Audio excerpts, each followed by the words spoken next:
Tegan and Sara. Hello. Hi. Nice to see you. Nice to see you too. How are you? Thanks for coming on our show. Thanks for having us. Of course, what's happening? What's going on?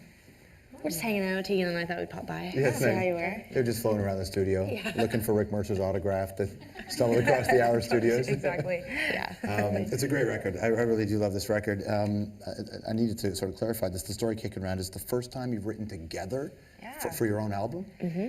Sarah and I started writing songs when we were 15, so we were very, we were writing about things that we couldn't talk about out loud. So when it came to songwriting, it was very, like, we would hide in our separate bedrooms, and it was only out of necessity that I would even share my songs with Sarah. I just needed her to run the ghetto blaster and press record for me so I could, do the demo. So yeah, no, it's never come up. It's sort of like this awkward thing where I've known her my whole life, and then all of a sudden it was like, she called me one day and was like, do you want to try writing songs together? And I was like, ooh, Okay, now when did that call come? I guess it was during the summer, last, like 2 summers ago now. Right, so you have a career, you tour together, you play each other's songs and you go on the road, and then had you even talked about it before writing together? Not really. Like, I mean, we've collaborated on a lot of different levels, obviously working in the studio together. I mean, we produce each other and we collaborate. I sign her checks. Yeah. I mean, we do a lot of stuff together. We work in a lot of different ways together, and we collaborate on, merchandise and designs and artwork and We'd been creative before, but this was the one little tiny thing that we'd never sat in a room and me been like, what do you think of this riff or whatever. It was a good learning experience for us, and I think more than anything, it proved to us after 14 years of working together and 29 years of being sisters. Like, there's so much pressure on us, and I think a lot of people are always got the magnifying glass over us. Like, do we hate each other? Like, is it hard to be in a band together? There's all this focus on our relationship, and I think we're always deflecting. And I think for us, it was a huge accomplishment that we went there. Neither of us beat each other up. We didn't get arrested. We actually did complete pieces of work. And we had something to show for it at the end of a week, and I think that was huge for us. Is there a moment? I know it's things. Usually, it's a series of events that creates an awareness. But did you have a moment where you thought, "Yeah, I don't need to prove it to you anymore"? I was thinking this the other night because we played Massey Hall on our big Canadian tour, and we've never played Massey Hall like in all the years. Massey Hall is this legendary venue in Toronto where Neil Young's most recent record recorded in 1971. It's like the Commodore, out in another part of the country, Vancouver. It's a big room. It's a big room, and it's sort of one of those names that you hear, if you're in the music industry, certainly like a Carnegie Hall in New York or something like that. And so, and it's less about how many tickets, and it's more about the name. Like, that's what's so cool about that room. It's just so legendary. And I was really struck on stage that night how, we've been touring professionally for over 10 years, and I was standing on stage thinking, like, it wasn't so much like, oh, we proved that we could do this. It was more like I was struck by, like, how moved I was to be on stage with Tegan and to see all these fans, so many industry people and friends, and I think that is what changes. Like, you start to just enjoy it, and it's not this competition. It's not a race anymore. It's not about. It's not the insecure artist that's enjoying life anymore and like fighting for scraps. It's like you're just like, oh wow, I'm making music and I'm 30 and I'm playing at Massey Hall and I'm with my sister and it feels so incredible. How intentional is the distance between the two of you and where you live? And I only say that because bands who live apart, it's very intentional usually. Well, Sarah's lived in Montreal 8 years now, so any intentional space that was initially created by Sarah's move feels so small now. This country feels small to us. We're traveling all the time, and we probably spend over 200 days of the year on the road, so we get a lot of bonding time in. What are you saying? I'm just saying, like... Why did you say bonding like that? Yeah, we bond, we jam, whatever you did earlier. Yeah. No, I think that when Sarah said she was going to move to Montreal, I think the only friction that came from that move was it was in the middle of a record cycle, so it was kind of inconvenient. And also, that 3-hour time zone difference sometimes can be a real pain. Like our whole operation is run off the West Coast. So there were times when I felt her move represented a move away from music, not from me, but from our career. And What you mean to say is responsibility. yeah, I felt like the responsibility was on me now because Sarah was in Montreal, blah, blah, blah, and I was like, hope you're having fun in your winter wonderland. So, but, snowshoeing or whatever you do. But, no, but now it doesn't. Soaking up culture. Yeah, exactly. Learning French. Oh, wait, no, you've been there 8 years and you haven't learned any, so. This is bonding, what you're experiencing right now. It doesn't matter if Neil Young signed to you, you're still sisters, Yeah, right? totally. Exactly. But yeah, no, I think everyone has this image of Mary-Kate and Ashley Olsen, you know, Bob Saget's our dad, and we have bunk beds, and even though we're 30, we just like love hanging out all the time. And nobody lives with their siblings except weird people.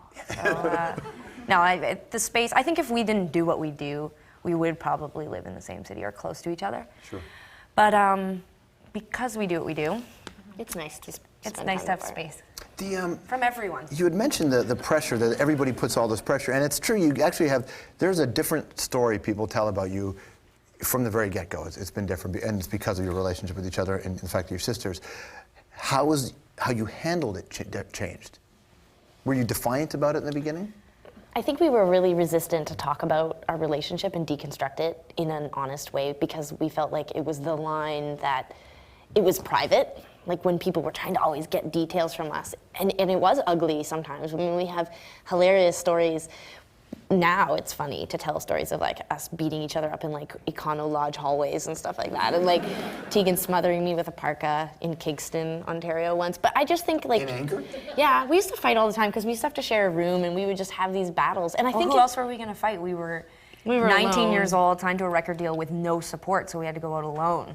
Yeah, So it was like and- something bad would happen, and I'd be like, I'm so angry. The only person's you. I'm gonna kill you. I think if we were boys too, it would have been different. Like I think people would be like, "Oh yeah, of course you you go shoot some pucks or whatever boys do and then beat each other up." And Because that's that's not true. that's my Wednesday night. right. But I think people were like, "Oh yeah, does it get really crazy?" And of course it did. I mean, it was ugly a lot of times, but that seemed like a private thing that we didn't want to talk about.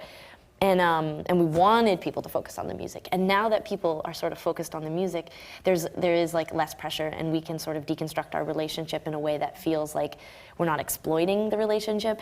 We're being honest about the relationship, and the relationship is that we adore one another, and we've spent years, like now over a decade, making music together, and there's no one I've had a more successful collaborative relationship with.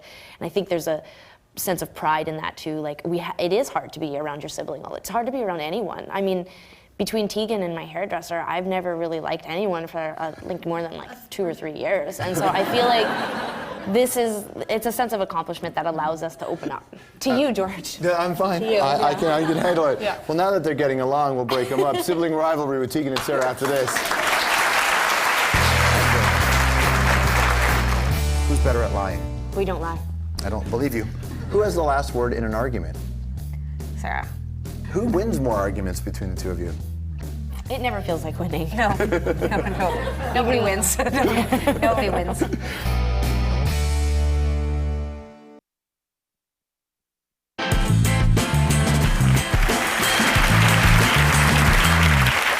Back here on the hour, Tegan and Sara.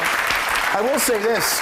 You guys are pretty good interviewers because on your DVD you did a radio show that I was a guest on one night, and it was a good interview. I mean, it was mostly you two fighting with each other, which was kind of funny. We talked to the person, like the director of it was a movie, and we built a set in our basement while we were recording the record, and every night, instead of doing like, how did it go in the studio tonight, like those kind of interviews, we had this whole set in our basement, and we would call people and interview them, and George agreed to be interviewed.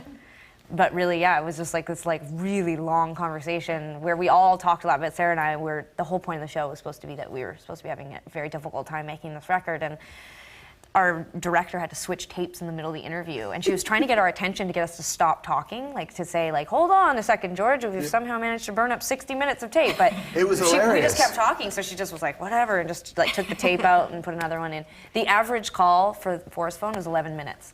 We talked for about an hour and 30 or something like that, or around 15 I just minutes. I was in my house and I was just listening and laughing. You guys were funny. Yeah. All right, ready to play Sibling Rivalry? Yeah. Here's what I'm going to do. I'm going to ask you questions that you'll have to answer honestly. Okay. Who's better at lying? We don't lie.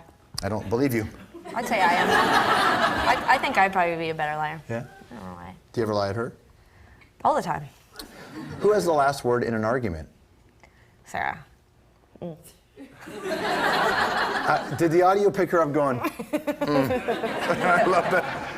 Who wins more arguments between the two of you? It never feels like winning. No.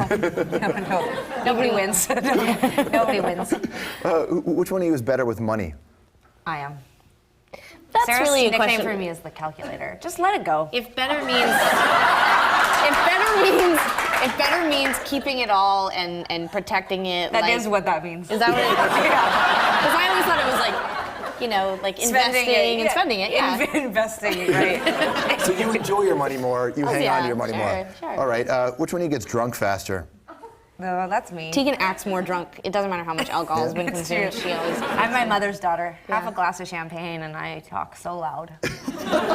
So this is sort of, I guess, we've sort of talked about this, but we didn't determine a winner. Who wins in a boxing match? Me, if it's Wii boxing. Yeah. She wins at Wii boxing. If the two of us went at it right now, I'd kill her and she knows it. Which one's a better guitar player? I think Sarah's more patient, and I think she's more meticulous than I am. So I think the stuff that Sarah comes up with is probably more difficult when it comes to actually what she's doing, because she has patience, and I'm much more of a, I use the guitar to facilitate a song getting written. So I'd say Sarah. Which See, is that's a compliment. Thank you. It is, yeah. Mark it down. I'm so suspicious. Which is who's more romantic? I think I am. I think Again, I think it's who you ask, because Yeah. I think it depends what. I think Sarah comes off maybe like more sweet in relationships. And I think that I come off like maybe just like more. No, this is going to be another compliment. I think Sarah comes off more sweet in relationships, where I think I come off like maybe a little psychotic. A little psychotic. Yeah. Like I'll make really extreme decisions really quickly. So, but I think we're both pretty romantic. Right. That's why we do what we do. All right. Who's more stubborn? So stubborn. I don't know. So stubborn. Do you think she's stubborn?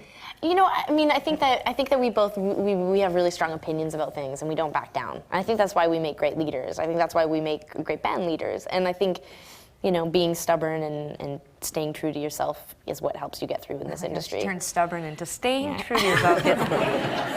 Being right is important when you're in our industry, And I think in our relationship, it's important to hold your ground. I think that it's a bit of a chicken fight most of the time between Tegan and I. That's a thing, right? Chicken? I don't know. It's where you drive at each other. I lost you when I was just thinking about how stubborn you are. Right. The new record is called Sainthood. It's one of the best records of the year. Tegan and Sara, everyone. Thank you. Yeah.